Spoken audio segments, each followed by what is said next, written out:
Chapter 33. More than once did Elizabeth... Actually, let's stop that. Oh, you're still there. I was going to lower my seat. Can't get the right button. There we go. All right. Chapter 33. More than once did Elizabeth, in her ramble within the park, unexpectedly...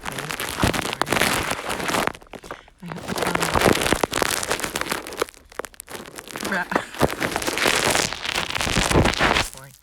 on a bit of Sculpey on the steering wheel, but it has to be wrapped in on cling film, cellophane, so it doesn't get up the little portal thing. Steep learning curve, this. Okay, chapter 33. More than once did Elizabeth, in her ramble within the park, unexpectedly meet Mr. Darcy. She felt all of the perverseness of the mischance that should bring him where no one else was brought, and, to prevent its ever happening again, took care to inform him at first that it was a favourite haunt of hers. How it could occur a second time, therefore, was very odd. Yet it did, and even a third. It seemed like wilful ill nature or a voluntary penance, for on these occasions it was not merely a few informal inquiries and an awkward pause and then away, but he actually thought it necessary to turn back and walk with her. He never said a great deal, nor did she give herself the trouble of talking or listening much, but it struck her in the course of their third rencontre that he was asking some odd, unconnected questions about her pleasure at being in Hunsford, her love of solitary walks, and her opinion of Mr. and Mrs. Collins's happiness. And that, in speaking of Rosings and her not perfectly understanding the house, he seemed to expect that whenever she came into Kent again, she would be staying there too. His words seemed to imply it. Could he have Colonel Fitzwilliam in his thoughts? She supposed if he meant anything, he must mean an allusion to what might arise in that quarter. It distressed her a little, and she was quite glad to find herself at the gate in the Pales opposite the parsonage.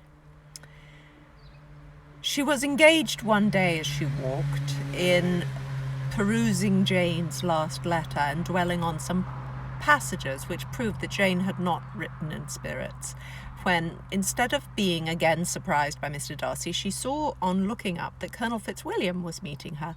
Putting away the letter immediately and forcing a smile, she said, "I did not know before that you ever walked this way." "I have been making a tour of the park," he replied, "as I generally do every year, and intend to close it with a call at the parsonage. Are you going much farther?" "No, I should have turned in a moment."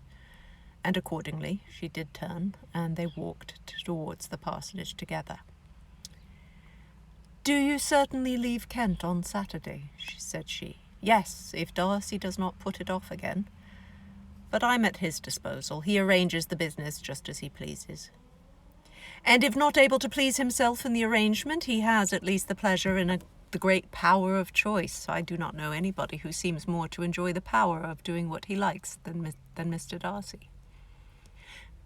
"He likes to have his own way very well," replied Colonel Fitzwilliam. "But so do we all. So we all do." Right, Violet? It is only that he has better means of having it than many others, because he is rich, and many others are poor. I speak... Yes. Violet's a socialist. I speak... feelingly. A younger son, you know, must be inured to self-denial and dependence. In my opinion, the younger son of an earl can know very little of either. Now, seriously, what have you ever known of self-denial and dependence?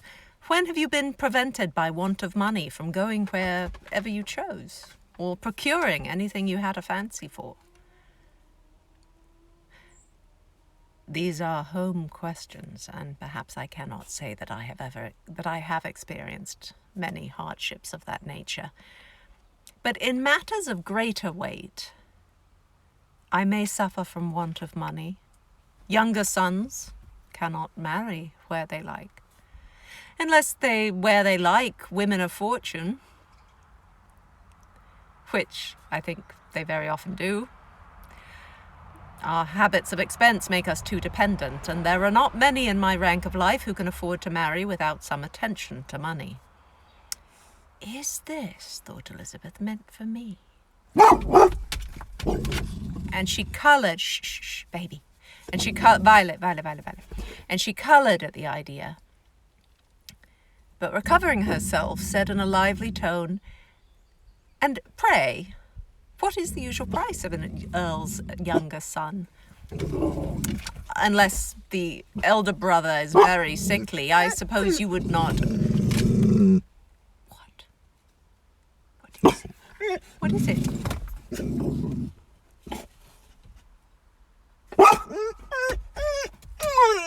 What is it? It's springtime. Squirrels. And pray, what is the usual price of an earl's younger son? Unless the elder brother is very sickly, I suppose you would not ask above £50,000. He answered her in the same style, and the subject dropped. To interrupt a silence which might make him fancy her affected with what had passed, she soon afterwards said, "I imagine your cousin brought you down with him chiefly for the sake of having someone at his disposal. I wonder he does not marry to secure a lasting convenience of that kind. But perhaps his sister does as well for the present, and as she is under his sole care, he may do what he likes with her." "No," said Colonel Fitzwilliam, "that is an advantage which he must divide with me. I am joined with him in the guardianship of Miss Darcy." "Are you indeed?"